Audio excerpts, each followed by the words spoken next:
Les lourdes portes se refermèrent dans un claquement sourd.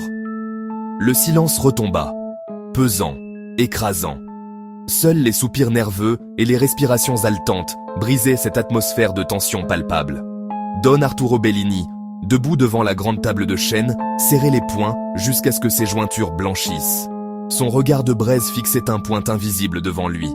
Il venait d'être humilié, pas abattu ni détrôné, mais humilié, laissé vivant, comme un avertissement. On aurait pu la voir. Il était seul, avant l'arrivée des chiens. On aurait pu... Tu crois qu'il était seul par erreur? Il nous a eu du début à la fin. Il a écouté nos plans.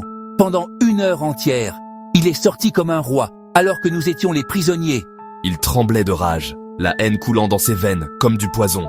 Puis, d'un murmure froid et venimeux, Il nous a laissés en vie, pour voir qui choisirait son camp, et montrer nos faiblesses. plus loin, Don Gallo, patriarche de la côte Est, se leva avec lenteur. Ses yeux portèrent la fatigue des années, mais aussi la lucidité du survivant. Je suis trop vieux pour mourir dans un bain de sang. Le faucon a prouvé qu'il n'est plus un simple don. C'est un empire à lui tout seul. Moi, je choisis la paix. Réaliste, Derrière lui, 2 autres chefs hochèrent la tête, se levant avec dignité. Mieux vaut s'asseoir à la table de Chapello que de finir étendu sous une de leurs balles. Un murmure parcourut la salle. Il a dit « Apportez votre testament ». Ce n'était pas une menace, c'était la vérité. Seul, Bellini resta debout, le regard incandescent. Il ne céderait pas. D'un coup sec, il frappa la table du poing. Que ces lâches partent, qu'ils plient le genou. Trouve-moi celui qui pourra tuer Nicolas Chapello sans poser de questions. Un chien sans âme, un loup sans honneur. Le conseiller hésita, puis chuchota un nom. Bellini se pencha, ses yeux brillants d'une nouvelle détermination.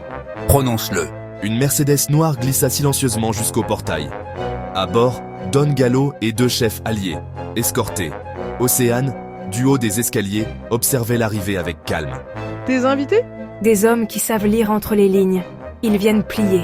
Un sourire froid étira les lèvres de Nicolas. Alors faisons-leur de la place. Le trône n'est pas grand, mais les genoux se multiplient.